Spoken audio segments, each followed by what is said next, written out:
Hello student. आज हम लोग अपना नया सब्जेक्ट जिसका नाम है क्वांटिटी सर्वेइंग एंड वैल्यूएशन, इसकी शुरुआत करेंगे। ठीक, ये सब्जेक्ट आपका हम डिस्कस करेंगे according to BTE UP board of technical education Uttar Pradesh 6th civil engineering diploma के अकॉर्डिंग इसको डिस्कस करेंगे। ठीक, तो ये जो आपका सब्जेक्ट है बहुत ही इंटरेस्टिंग सब्जेक्ट है और पूरा प्रैक्टिकल सब्जेक्ट है। मतलब फील्ड नॉलेज मिल जाएगा आपको इसमें, और आपको एक्चुअल में काम इसी सब्जेक्ट के ऊपर ही करना है। ठीक, तो ये सब्जेक्ट देखते हैं क्या है इसमें। इस सब्जेक्ट को 9 मॉड्यूल में बांटा गया आपका। ठीक, पहला आपका है इंट्रोडक्शन पार्ट। इंट्रोडक्शन मतलब उसको आपको डिफिनीशन देखनी है, क्वांटिटी सर्वेइंग के पर्पस देखने हैं, उसके इंपॉर्टेंस देखने हैं, उसकी ड्यूटीज़ देखनी है कि क्वांटिटी सर्वेयर को क्या क्या करना पड़ता है। फिर आपको एस्टिमेशन देखना है, एस्टिमेशन के लिए डाटा देखने हैं। तो ये सब चीज़ें आपको देखनी है। फिर आपको टाइप ऑफ एस्टिमेट देखना है, यानी एस्टिमेट कितने टाइप के होते हैं, ये चीज़ें आपको देखनी है। जैसे एस्टिमेट होता है आपका रफ एस्टिमेट होता है।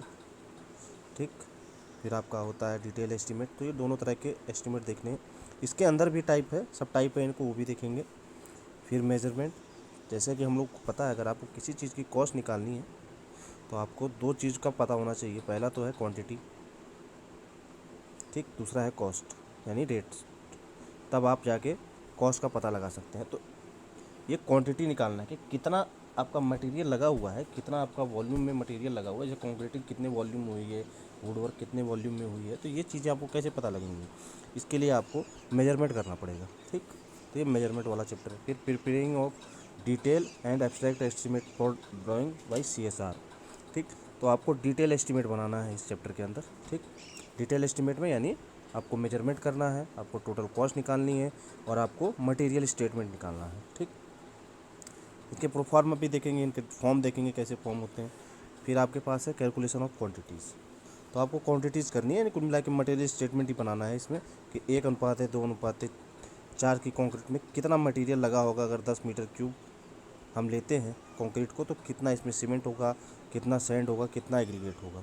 ठीक, फिर उसके बाद है एनालिसिस ऑफ रेट। ये जो रेट निकालते हैं आप, जैसे आपने कॉस्ट इक्वल टू लिखा क्वांटिटी इनटू रेट, तो ये रेट निकालने का जो मेथड है यही है एनालिसिस ऑफ रेट। ठीक, फिर कॉन्ट्रैक्टरशिप है आपको, यानी कॉन्ट्रैक्टशिप देखना है इसमें, इसके कॉन्ट्रैक्ट की डिफिनीशन देखने हैं, इसके टाइप देखने हैं, इसके टर्म्स और कंडीशन देखने हैं आपको। फिर टेंडर के कैसे डॉक्यूमेंट बनाए जाते हैं, विभिन्न तरह के डॉक्यूमेंट हैं वो बनाए कैसे जाते हैं। फिर वैल्यूएशन देखना है, यानी मूल्यांकन देखना है आपको किसी भी प्रॉपर्टी का, चाहे वो इंस्ट्रूमेंट हो, चाहे वो आपका डिवाइस हो, चाहे आपका कोई भवन हो या फिर कुछ भी हो, तो उसका वैल्यूएशन देखना है। तो ये आपके 9 मॉड्यूल हैं, इनमें डिफाइन किया गया है, इनको बांटा गया है। ठीक, तो एक एक करके हम सबको देखेंगे। तो पहला आपका है इंट्रोडक्शन पार्ट। इंट्रोडक्शन पार्ट में क्या है, प्रांकलन यानी एस्टिमेशन क्या होता है और उसका इंपॉर्टेंस क्या है, ये देखना। ठीक, इनके सिलेबस में आपको इंट्रोडक्शन बता ही दिया कि इंट्रोडक्शन देखना, आपको इंपॉर्टेंस देखना है, इसकी ड्यूटी देखनी है। तो पहला आपका टॉपिक है प्रांकलन तथा इसका महत्व। किसी प्रस्तावित निर्माण कार्य पर होने वाले व्यय किसी युक्ति संगत, व्यवहारिक और स्वीकार्य विधि से अनुमान लगाना ही प्रांकलन। तो इसमें लिखा हुआ है अगर किसी भी प्रस्तावित मतलब जो अभी हुई नहीं है, जो अभी शुरू नहीं हुई, ठीक, निर्माण कार्य होने से पूर्व ही अगर आप व्यय का पता लगा लेते हैं, निर्माण कार्य शुरू होने से पहले ही अगर व्यय का पता लगाते हैं, किससे, कोई युक्ति संगत विधि, कोई व्यवहारिक विधि और स्वीकार्य विधि, तीनों चीज़ होनी चाहिए। युक्ति संगत हो मतलब जो अप्लाई कर रहे हैं युक्ति होनी चाहिए, संगत होनी चाहिए, ऐसा हो सकता है पता चले, तुक्के नहीं मारने हैं आपको कुल मिला के। फिर व्यवहारिक विधि हो वो, यानी व्यवहार में यूज की जाती हो। फिर आपको कोई स्वीकार्य विधि, जो स्वीकार्य हो, हर जगह स्वीकार्य हो, उस विधि से आपको अनुमान लगाना। किसका अनुमान लगाना, किसी भी चीज़ का जो अभी निर्माण शुरू नहीं हुआ, उसको कहते हैं एस्टीमेट। ठीक, यह अनुमान कार्य शुरू होने से पहले कार्य के लिए आवश्यक मदों की परिणाम की गणना तथा उनकी लागत ज्ञात करके लगाया जाता है। तो यह निर्माण कार्य कैसे लगाया जाता है, कॉस्ट अगर आपको निकालनी है तो आपको टोटल क्वांटिटी निकालनी पड़ेगी और रेट निकाल के इनको मल्टीप्लाई करके आप निकाल सकते हैं कॉस्ट। तो वही चीज़ लिखी हुई है यहाँ पे।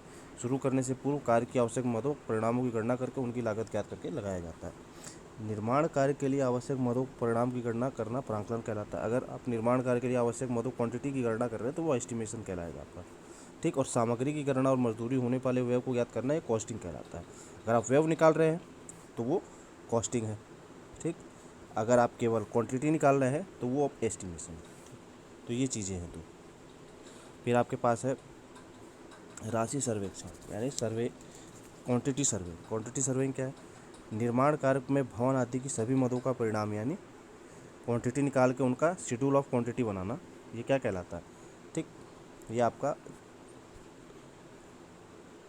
उस निर्माण कार्य के आरेखों के आधार पर तैयार किया जाता है। अगर आपके पास ड्राइंग है तो आप उसमें लगी हुई क्वांटिटीज़ को निकाल सकते हैं। अगर आपके पास कोई प्लान है तो इसके थ्रू आप क्या निकाल सकते हैं, जो क्वांटिटीज़ लगी हुई हैं कंक्रीट की, ब्रिक वर्क की, सैंड की, फाउंडेशन की, जितनी भी चीज़ें मटेरियल लगा हुआ है उसकी आपको निकाल सकते हैं, क्वांटिटी निकाल सकते हैं।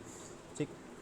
अनुसूचित तैयार करने वाले व्यक्ति को क्वांटिटी सर्वे, जो ये तैयार करता है उसको राशि सर्वेक्षक कहते हैं। और व्यवहार में राशि सर्वेक्षक तथा संगणक दोनों एक ही होता है। ये व्यवहार में होता है कि राशि सर्वेक्षक और एस्टिमेटर यानी एस्टिमेटर और क्वांटिटी सर्वेयर, ये दोनों व्यवहार में एक ही टर्म की तरह यूज होते हैं, लेकिन ये थोड़ा बड़ा टर्म है।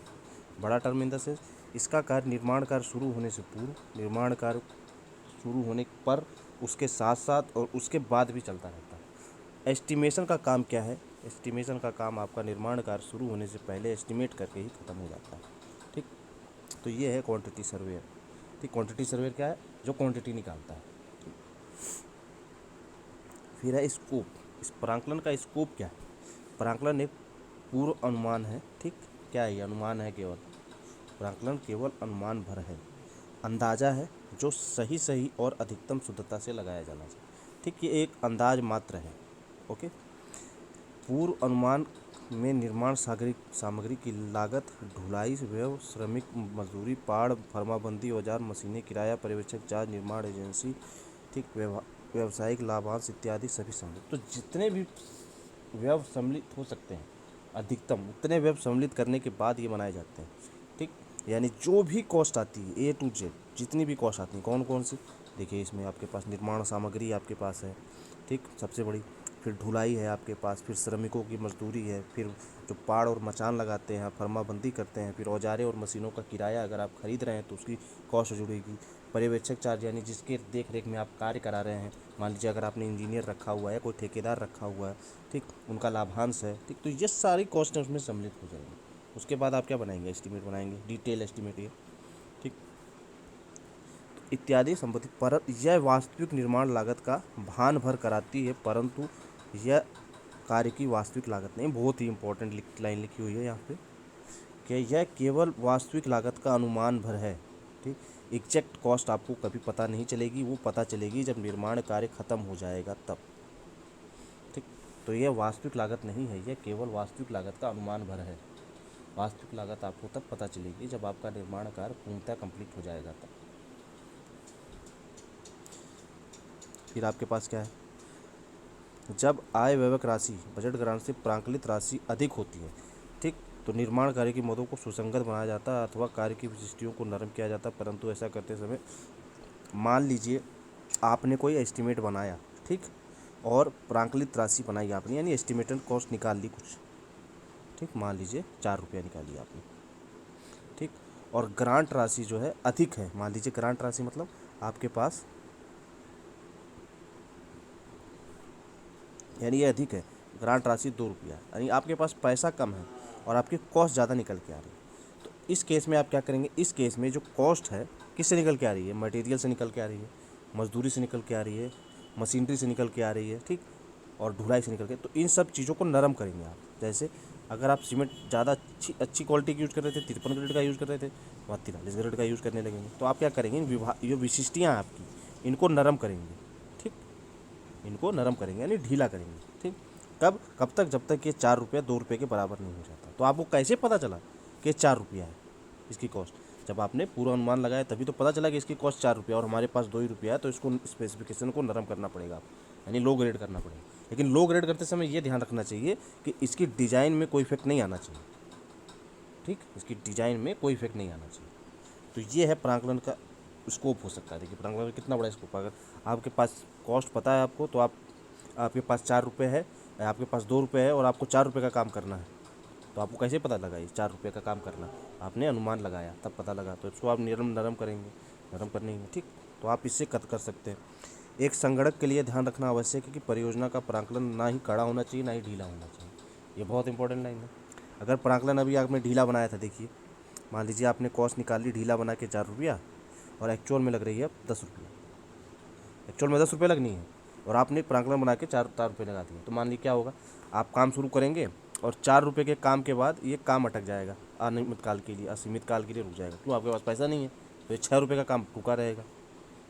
ठीक, और मान लीजिए आपने ज़्यादा ढीला यानी वो कर दिया, ज़्यादा टाइट बना दिया, ढीला बना दिया इसको, तो क्या होगा, सॉरी टाइट बना दिया तो क्या होगा, मान लीजिए 10 रुपये का काम था और आपने दिखा दिया 20 रुपया दिखा दिया। ठीक, ये काम 10 रुपये में हो सकता था, आप 20 रुपये में कर रहे हैं, यानी क्या कर रहे हैं, ये आप फालतू का व्यय कर रहे हैं 10 रुपये का। ये सरकारी पैसे की वो है, व्यय हो रहा है, अब सरकारी पैसा बेकार हो रहा है। ठीक, तो ना ही कड़ा होना चाहिए ना ही ढीला होना चाहिए, इसका मतलब ये है।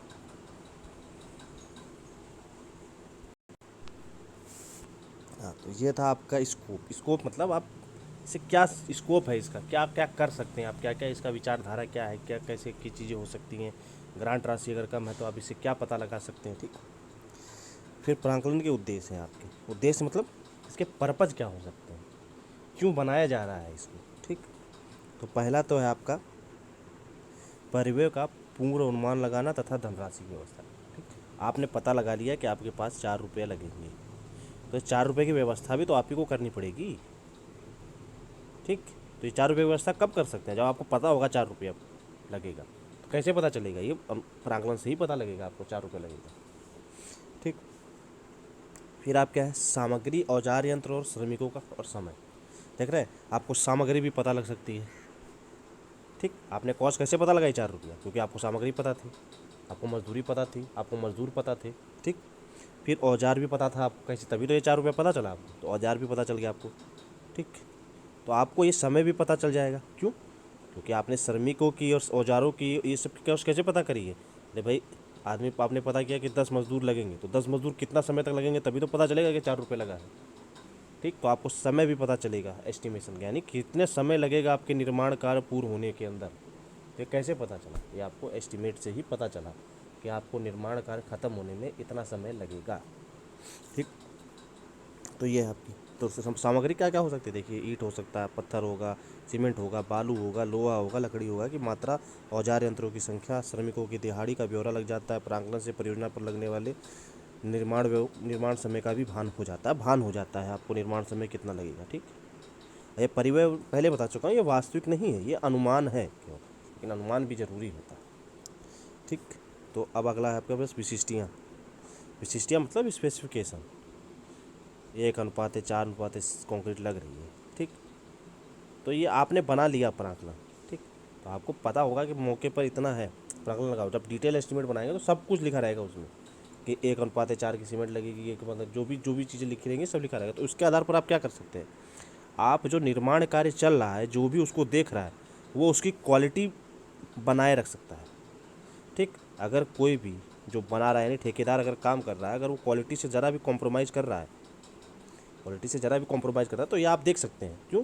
आपको पता है कि इतने निर्माण इस विशिष्टि का काम होना और विशिष्टियों का काम निर्माण स्तर नीचे है, तो आप क्या करेंगे, बोलेंगे भाई ये तो काम विशिष्टियों के अनुसार नहीं चल रहा है, तो उस पर एक्शन लिया जाएगा, सीधी सी बात है। ठीक, तो प्राकलन में दी गई विशिष्टियों के अनुपालन से निर्माण कार्य की गुणवत्ता बनाए रखी जा सकती है। आप गुणवत्ता बनाए रख सकते हैं उसकी। ठीक, उसकी क्वालिटी बनाए रख सकते हैं। फिर क्या आपके पास कार्य की प्रगति पर। ठीक, और जब आपको समय पता है कितना समय लगेगा, ठीक, तो आप क्या कर सकते हैं, उसी समय के अनुसार कार्य को प्रगति पर नियंत्रण रख सकते हैं। मान लीजिए कार्य धीरे हो रहा है तो उसको बढ़ा देंगे, और कार्य अगर तेज़ी से हो रहा है तो घाटा तो नहीं, लेकिन ये कार्य अगर तेज़ी से हो रहा है तो मान लीजिए कहीं कॉम्प्रोमाइज़ ना हो रहा क्वालिटी के साथ, तो ये भी आप देख सकते हैं। किसके थ्रू, इस एस्टिमेशन के थ्रू, क्योंकि आपने समय पता लगाया तो कार्य की जो प्रगति है उस पर नियंत्रण रख सकते हैं आप एस्टिमेशन के थ्रू। ठीक, फिर निविदाएँ आमंत्रित करना, यानी टेंडर आमंत्रित करना। जो टेंडर आमंत्रित करते हैं आप बाज़ार में कि भाई आपको पता होना चाहिए कितना लगेगा। जैसे मान लीजिए एक कोई हॉस्टल है, ठीक, आपका हॉस्टल है, हॉस्टल में 500 बच्चे रहते हैं। ठीक, तो आपको खाना बनाने के लिए वो चाहिए, मेस में टेंडर देना है, तो आप क्या करेंगे, आप बोलेंगे कि 500 रुपये, 500 बच्चे का खाना बनाना है, सुबह ये बनाना है, शाम को ये बनाना है, ये रात को ये बनाना है। ठीक, और उसके बाद बच्चों को हर 7 दिन में ये चीज़ चाहिए। तो आपने क्या बता दिया, स्पेसिफिकेशन बता दिया उसको। ठीक, अब इसके आधार पर आप क्या कर सकते हैं, आपने प्रांगलन बना लिया, अभी 500 लोग हैं, इतनी इतनी चीज़ें लगेंगी, ये चीज़ें लगेंगी, तो आपने एस्टिमेट बना लिया एक तरह से। अब इसको किसी न्यूज़पेपर में निकाल देंगे, तब जिसको इंटरेस्टेड होगा वो इसको फॉर्म भर के दे देगा कि हम इतने में बना देंगे, हम इतने में बना देंगे, हम इतने में बना देंगे। तो वो क्या करेगा, जो कम पैसे में बनाएगा उसको एक टेंडर दे दिया जाएगा। ठीक, तो ये है आपका निविदाएँ आमंत्रित करना। तो निविदाएँ जब आमंत्रित करते हैं तो उसके लिए आपको एस्टिमेशन आपके पास होना ज़रूरी है। ठीक, फिर भुगतान। भुगतान मान लीजिए, अगर आप मान लीजिए कोई 4 तल्ला का फ्लोर बन रहा है, ठीक, और आप ठेकेदार है कोई, ठीक, और उसने शुरू के 1 तल्ले का काम बना लिया, ठीक, 1 तल्ले का काम कर लिया इसने, ठीक। अब आप उसको क्या है, 4 तल्ले का वो अपनी जेब से थोड़ी ना करेगा, उसको भी तो पैसा चाहिए रहेगा।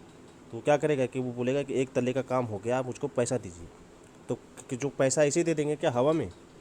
इसका क्या करेंगे आप, जो काम बन चुका है उसका डिटेल एस्टिमेट बनेगा।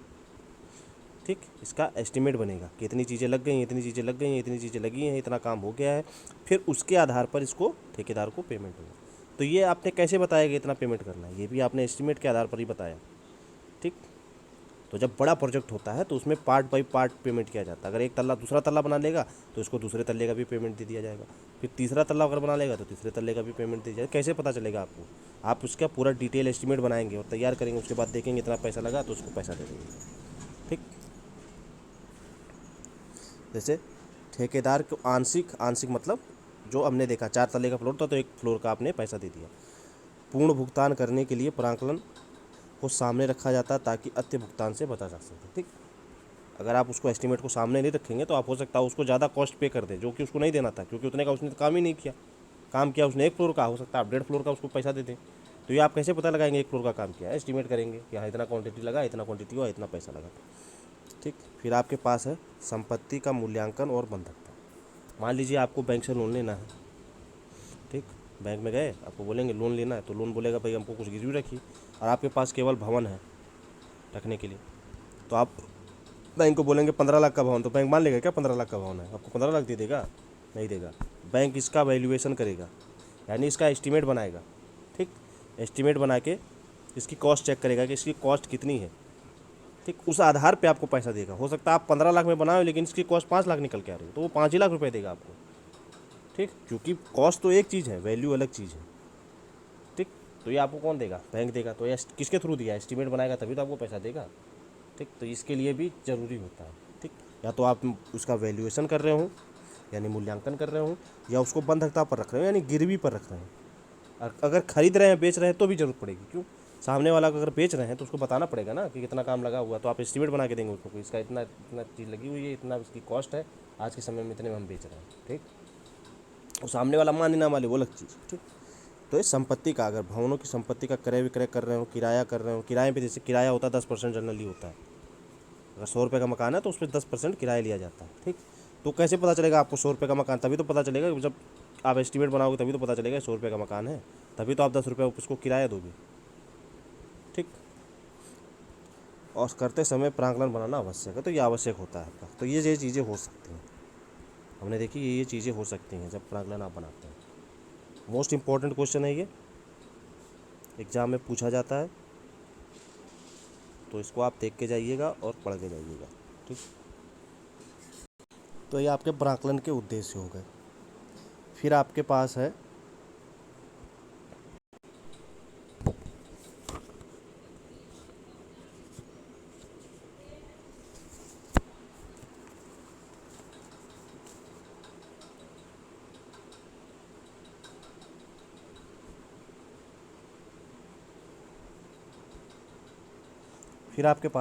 प्रांकलन के लिए निर्माण कार्य लागत को प्रभावित करने वाले कारक। ठीक, अब निर्माण लागत को प्रभावित करने वाले कारक देखते हैं। तो पहला कारक इसमें है सामग्री।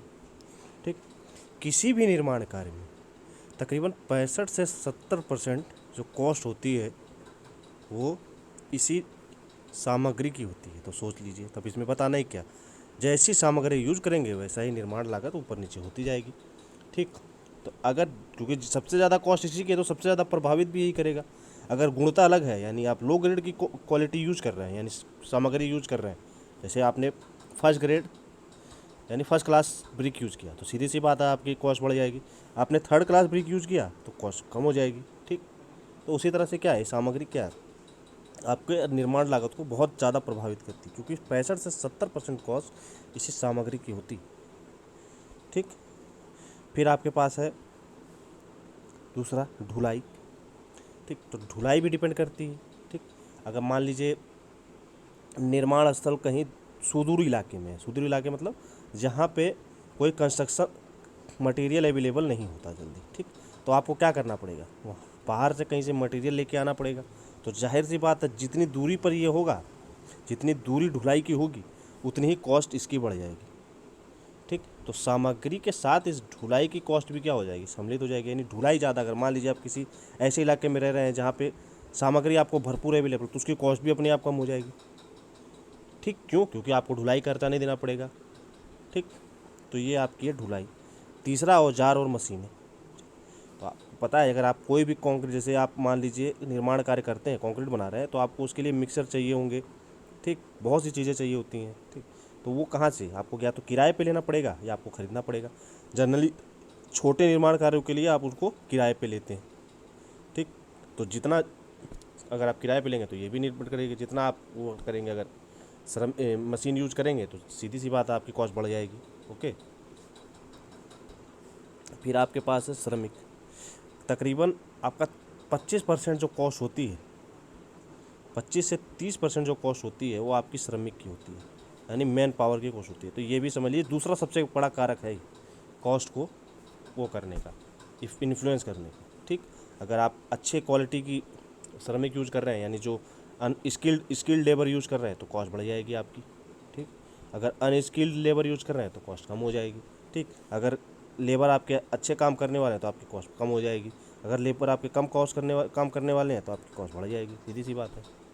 ठीक, तो ये आपका है श्रमिक कैसे इन्फ्लुएंस करता है।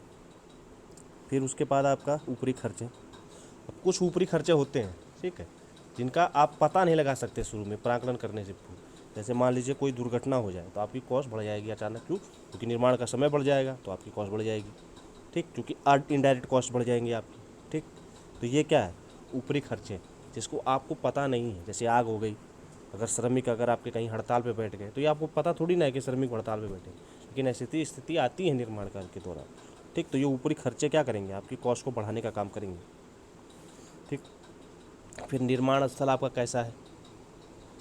ठीक है, आपका निर्माण स्थल कैसा है कि कौन सी इलाके में, जैसे मान लीजिए पहाड़ी इलाके में, तो सीधी सी बात है यहाँ पे निर्माण का स्तर, अब क्या नाम, निर्माण जो आपका स्थल है वो थोड़ा ऊबड़ खाबड़ है। यहाँ पे मतलब कॉस्ट करना, कोई भी निर्माण कार्य करना थोड़ा कठिन पड़ेगा आपको, कठिन पड़ेगा तो उसकी कॉस्ट बढ़ेगी। ठीक, फिर आपका स्थल प्रबंधन कैसा है। स्थल प्रबंधन यानी मैनेजमेंट कैसा है, जो मैनेजमेंट श्रमिक को, श्रम सामग्री को और समय को जो मैनेज कर रहा है। ठीक, ये मतलब मैनेजमेंट तो आप जानते ही होंगे, किसी भी चीज़ में मैनेजमेंट सबसे आगे। क्यों, क्योंकि मैनेजमेंट ही इन सबको मैनेज करेगा। अगर आपका मैनेजमेंट ख़राब है तो आपकी कॉस्ट बढ़ जाएगी, मैनेजमेंट बहुत अच्छा है तो आपकी कॉस्ट कम हो जाएगी। तो ये मैनेजमेंट भी क्या करता है, कॉस्ट को आपको इफेक्ट डालता है। ठीक, तो ये स्थल प्रबंधन जो है ये बहुत इंपॉर्टेंट है। जैसे मान लीजिए कोई श्रमिक सामग्री आई, सामग्री अगर आपका मैनेजमेंट सही नहीं है, स्टील बार आया और आपका मैनेजमेंट सही नहीं है, तो वो बाहर पड़ा रहेगा 15 दिन तक, 20 दिन तक, क्योंकि आपका मैनेजमेंट उसको ध्यान नहीं दिया। बाहर पड़ा रहेगा, उसमें जंग लग जाएगी, वो मटेरियल ख़राब हो जाएगी। तो आपने क्या कर दी, कॉस्ट बढ़ा दी इसकी मटेरियल की। ठीक, अगर मान लीजिए आपका मैनेजमेंट सही नहीं है, तो कोई जो श्रमिक है, कोई दिनों रात काम कर रहा है, कुछ श्रमिक घूम रहे हैं आराम से, जिनकी ज़रूरत नहीं है इस काम में, लेकिन वो घूम रहे हैं क्योंकि कॉस्ट पा रहा है, तो उनको यूज ही नहीं किया जा रहा इफेक्टिवली। तो इफेक्टिवली कौन यूज़ करेगा, उनको मैनेजमेंट यूज करेगा। तो मैनेजमेंट आपका अगर ख़राब है तो कॉस्ट बढ़ जाती है, मैनेजमेंट सही है तो कॉस्ट कम हो जाती है। तो मैनेजमेंट भी बहुत इफेक्ट डालता है आपके काम को। तो हमने देखा क्या, सामग्री हमने देख लिया, 70 से 65 से 70% कॉस्ट इसकी की होती है। जैसी सामग्री यूज़ करेंगे वैसी कॉस्ट होगी। ढुलाई अगर आप बाहर से लेके आ रहे हैं मटेरियल, सीधी बात है ढुलाई ज़्यादा होगी, कॉस्ट बढ़ जाएगी। औजार मशीनें भी डिपेंड करती हैं। ठीक, अगर आपको अच्छा क्वालिटी का मटेरियल बनाना है तो आप क्या करेंगे, मशीनों का यूज़ करेंगे तो कॉस्ट बढ़ जाएगी। बिना आप मशीनों के यूज़ कर रहे हैं, मैन पावर के यूज़ कर रहे हैं, तो मैन पावर के तो आपकी कॉस्ट कम भी हो जाएगी, सीधी सी बात है।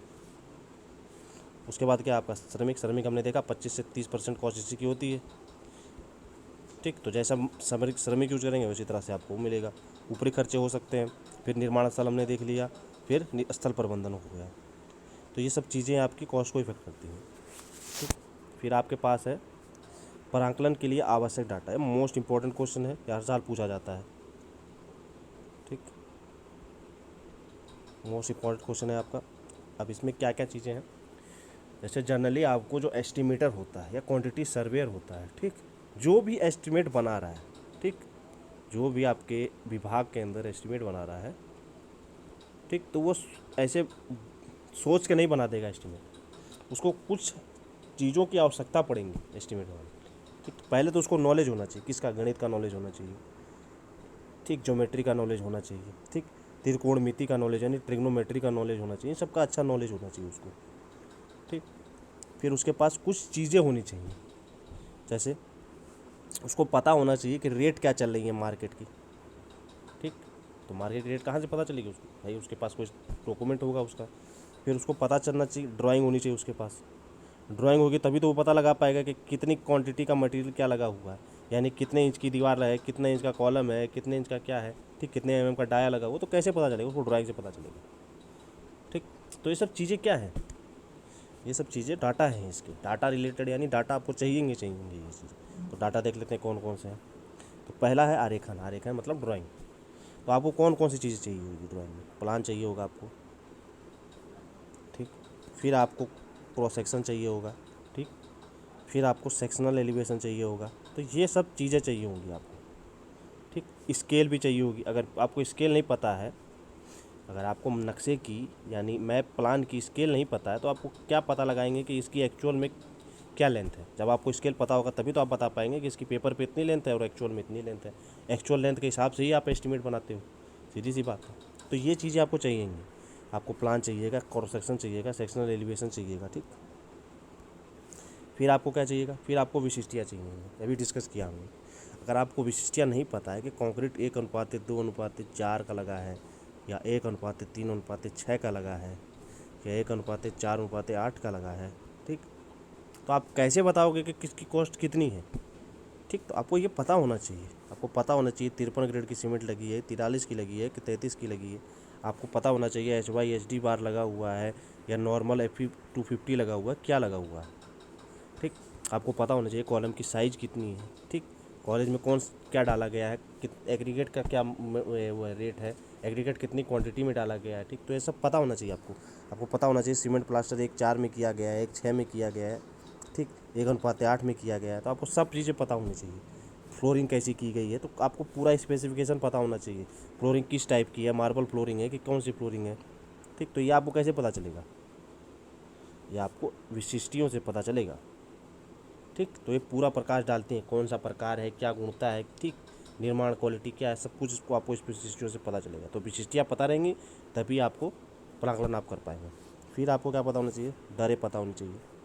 अगर आपको दर नहीं पता, क्योंकि हमको पता है कॉस्ट निकालनी है, तो हमको आइटम चाहिए होगा, फिर हमको रेट चाहिए होगा। तो आइटम तो आप निकाल लिए, ये रहा, आरेखन से आप आइटम निकाल सकते हो, लेकिन आपको रेट भी तो चाहिए होगा कि बाज़ार में आज के समय इसका रेट क्या है किसी भी चीज़ का। अगर आपको 10 मीटर क्यूब कंक्रीट करनी है तो आपको पता होना चाहिए 1 मीटर क्यूब कंक्रीट का रेट क्या है, तभी आप 10 मीटर कंक्रीट का रेट बता पाओगे। ठीक, तो आपको रेट पता होनी चाहिए। रेट कैसे पता चलेगी, जनरली CSR होता है, कॉमन शेड्यूल रेट होता है, SSR होता है, DSR होता है, ठीक, तो ये रेट है, शेड्यूल रेट हैं ये सरकार निकालती है इनको प्रपत्र की तरह हर साल, हर महीने, हर 6 महीने पे अपडेट करती रहती है इनको। जैसे दिहाड़ी बढ़ती है, जैसे कॉस्ट बढ़ती है, उस हिसाब से ये अपडेट होती रहती है। अगर मान लीजिए कोई रेट आपको नहीं दी हुई है इस शेड्यूल के अंदर, तो आप क्या करेंगे, उसका रेट एनालिसिस करके खुद निकाल लेंगे। मान लीजिए कोई ऐसा आइटम जा जाता है कि जिसकी आपको रेट नहीं पता है, तो आप क्या करेंगे, बैठे थोड़ी रहेंगे, आप क्या करेंगे, रेट एनालिसिस करेंगे और उससे रेट को खुद निकाल लेंगे। ठीक, तो ये आपको रेट भी पता होनी चाहिए इसके लिए। फिर आपके पास क्या है, मापनी सेट यानी स्केल्स पता होनी चाहिए। मान लीजिए इसके पास कोई नक्शा है आपके पास, ठीक, आपके पास कोई नक्शा बना हुआ है, ये रहा नक्शा,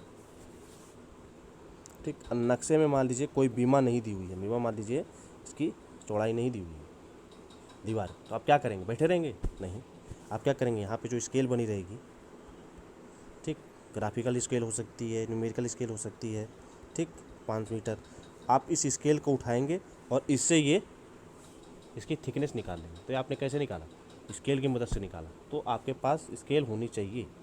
ठीक, अब आपको लाखों करोड़ों का वो करना है, एस्टिमेशन करना है, ठीक। तो आप उंगली पे तो करेंगे नहीं 1 2 3 4, ठीक। तो आप क्या करेंगे, आपके पास कैलकुलेटर भी होना चाहिए, ठीक। तो ये कैलकुलेटर भी होना चाहिए उसके पास, संगणक के पास, यानी एस्टिमेटर के पास, ठीक।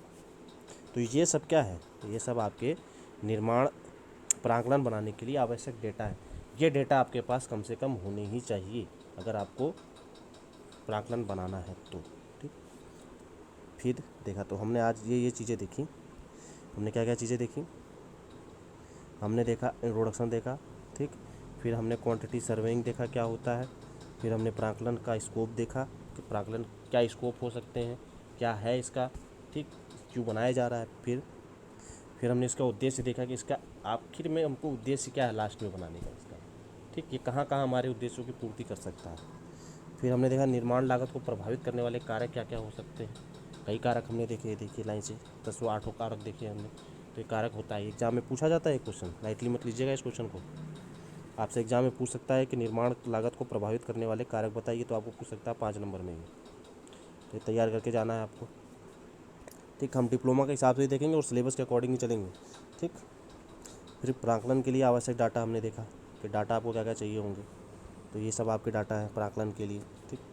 फिर अब अगली क्लास में हम देखेंगे कि राशि सर्वेक्षण क्या काम होता है, राशि सर्वेक्षक का क्या काम होता है, राशि सर्वेक्षण के अंतर्गत हम क्या करते हैं और राशि सर्वेक्षक का क्या काम होता है। तो ये 2 चीज़ें हम लोग अगले क्लास में देखेंगे, ठीक। तो ये था आपका पहला लेक्चर, ठीक। ये था आपका क्वांटिटी सर्वेइंग और एस्टिमेशन का पहला लेक्चर, ठीक। तो इसी के साथ हम इस लेक्चर का समापन करते हैं। Thank you very much.